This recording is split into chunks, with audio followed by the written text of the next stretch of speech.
Ay, tra-la-la-la-la-la. Tra-la-la-la-la. Ba-ba-da-da-da-da-da-da. Tra-la-la-la-la-la. Yo.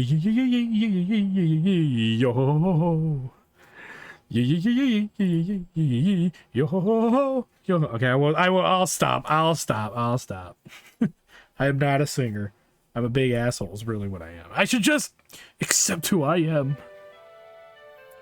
All right. Let's go ahead to the store here and give Psycho Lady, and you'll see why I probably am calling her that. Not probably, but you'll see why I'm calling her that. You offer the nightingale to Angelina. The sheer elation on her face almost makes the whole risk worth the while.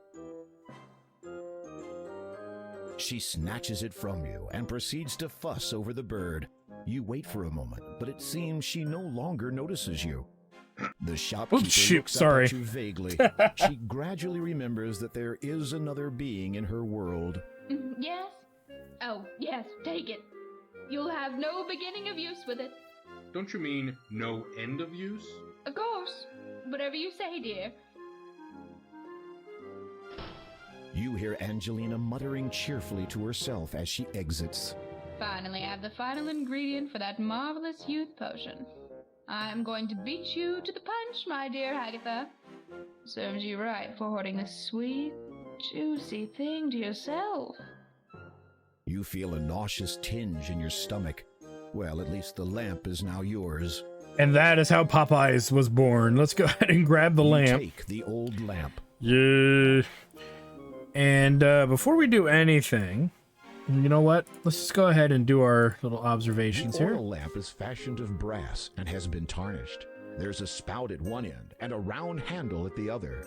The lamp is empty inside. Well, let's give it an old rub-a-dub-a-dub. You rub the lamp and wait expectantly, but nothing happens.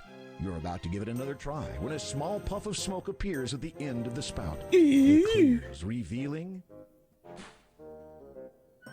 a note. As you remove it, the lamp disappears. You read the scroll. To the unlucky fool who bought this lamp, as you may have gathered, this lamp no longer contains a fabulous genie, as my former master, praise him and his greatness, has released me with his final wish. However, as a consolation, please be advised of the following. The shopkeeper is not to be trusted. She dabbles in the black arts and keeps rather distasteful company. May these words reveal what lies beneath, and may your findings lead you to a higher position in life. So hard like a stone and white like the snow, stand silent the man who's guarding what's below. May you forever know the beauty of freedom. Signed, Nibor, see my will, the Gina. See, hey neighbor, see my will. Oh no. Let's take a look over here. You examine the statue up close. The puns. Aha! There is a hidden latch on it. Oh, you don't say. Open sesame. You flick the latch. A trap door opens up in the floor. Ooh.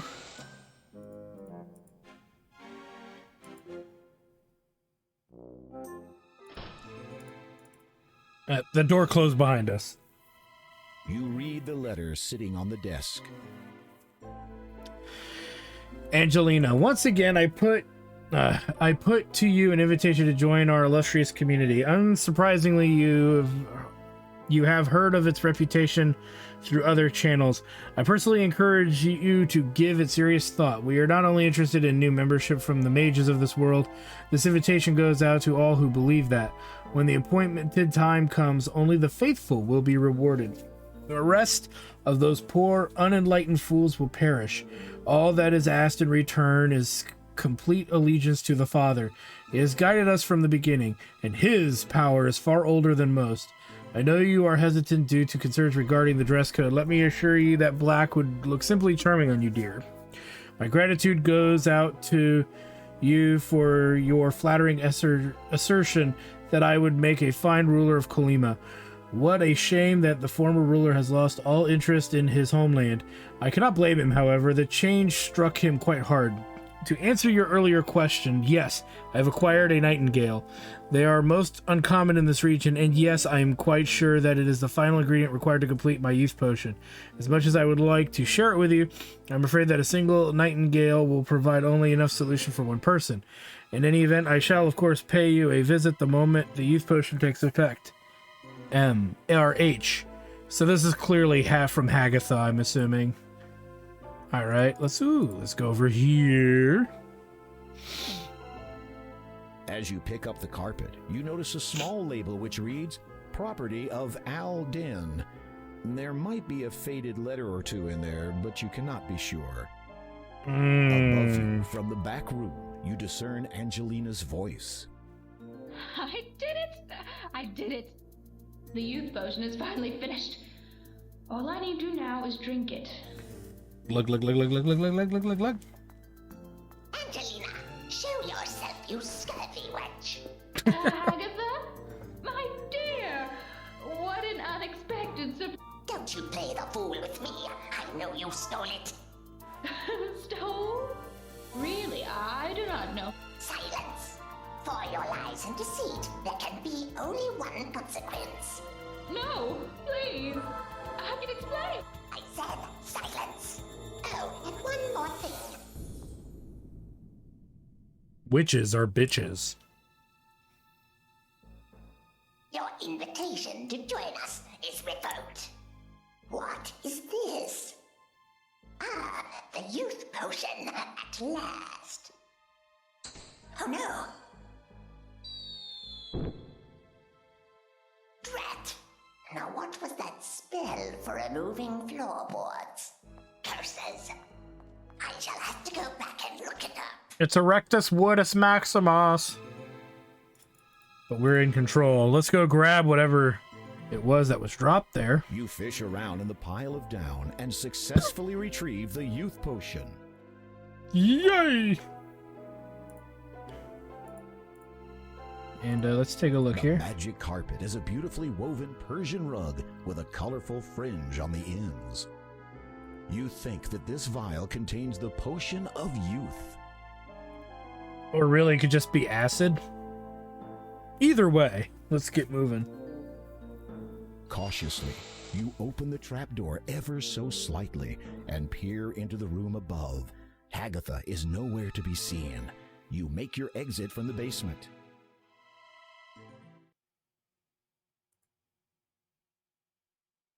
We'll go ahead You and flick the latch. The trapdoor closes and conceals itself into the floorboards once more.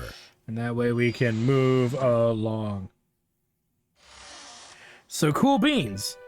Let's go ahead and head out of town. Just a wee bit. Because we want to use that magic carpet, but we can't use it until we're kind of out in a slightly more open area, such as this.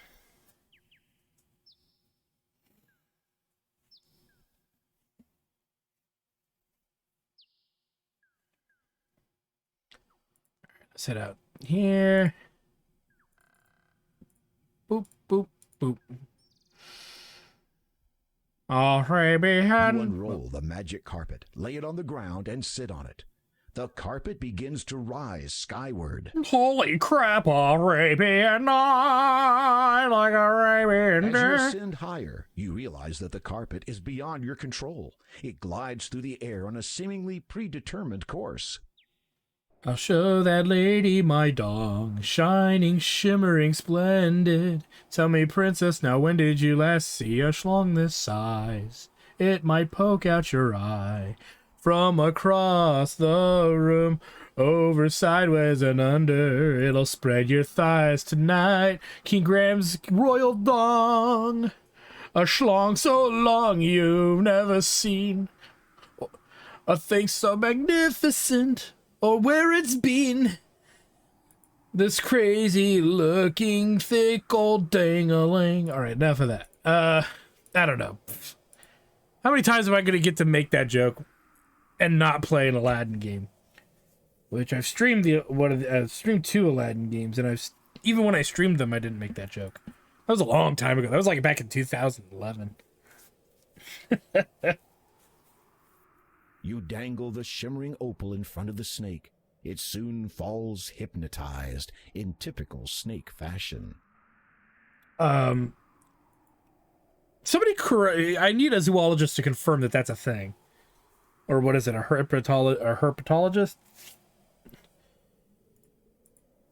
What is it over here, I wonder? It's too dark. You can't see down there. Well, let's just... You reach into the cavity and feel around. What is this? Oh my. You've discovered a button hidden inside the rock. You press it and wait to see what happens next. Oh no. A button? What the fuck?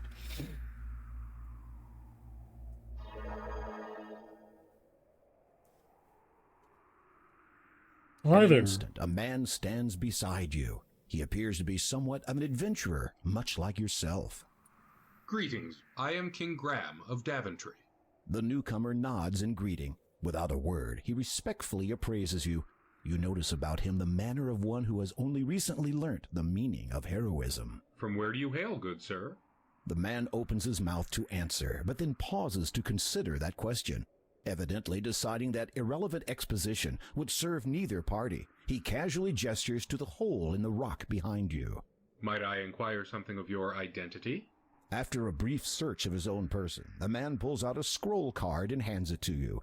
You unroll it, and it reads, "Having fulfilled the requirements in accordance with the statutes of the famous Adventurers Correspondence School, the bearer is a qualified would-be hero." The man also shows you a medallion. Upon it are the words, "Hero of Spielberg." You reverently return the scroll to the man. You don't say much, do you? With a sigh of resignation, the man shakes his head. Well, he was never silently. programmed to do so. Surely you might speak to me of your adventures. The man becomes quite enthused about the prospect of relating his most recent adventure to you. Just as he is about to speak, however, you notice something on the ground that the man must have dropped.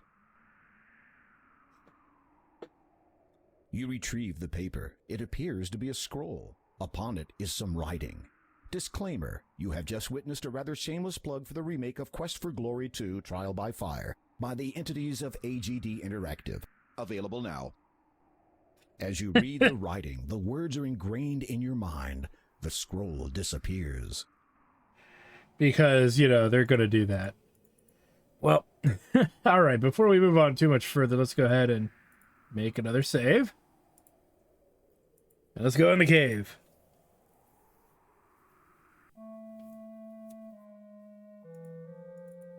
We'll go over here, an interesting little spot. You approach the workbench for a closer look. You flip through the book entitled Ye Old Book of Enchantments, Causes and Cures. The first half contains a list of enchantments. These do not interest you, as you have no desire to inflict inconvenience upon others.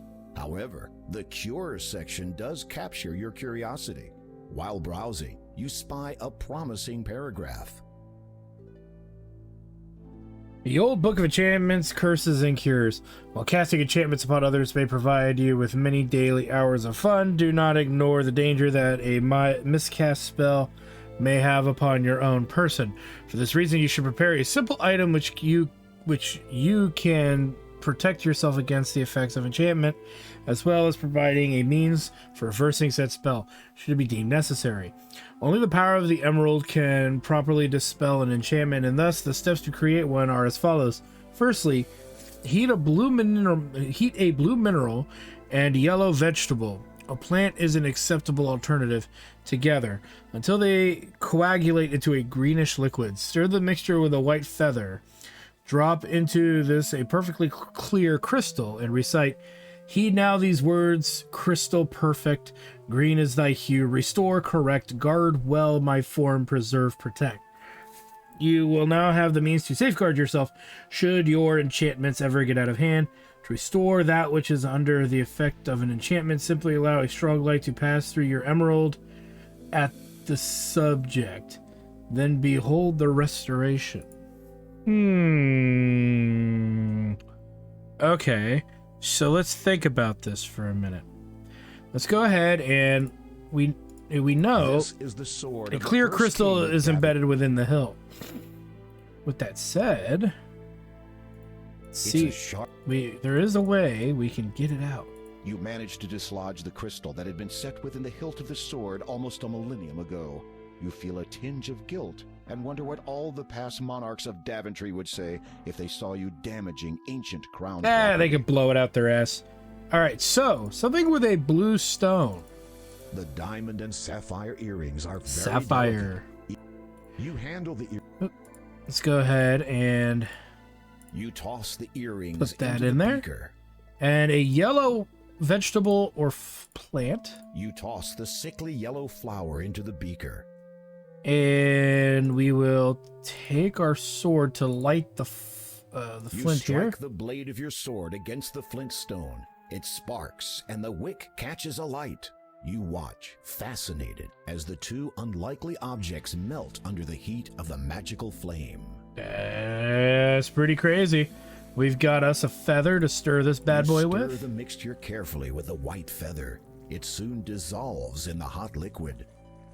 And then speak the The words. time is not right. Oh, wait a minute. Hold on. Oh, yeah, you know what? We just did it, too. Hold on. The stunning clear stone used to belong to your ancient sword. It is cool and smooth with sharp edges. You drop the crystal in and watch, amazed, as the green liquid slowly seeps into it. Heed now these words. Crystal, perfect. Green is thy hue. Restore, correct. Guard well my form. Preserve, protect. You recite the words correctly, line for line, and sure enough, only a brilliant emerald remains in the glass beaker. You quickly blow the flame out so as not to overheat the emerald and cause damage to it. Nice. Picking it up gingerly, you're amazed that the emerald took virtually no time at all to cool. It's pretty sweet.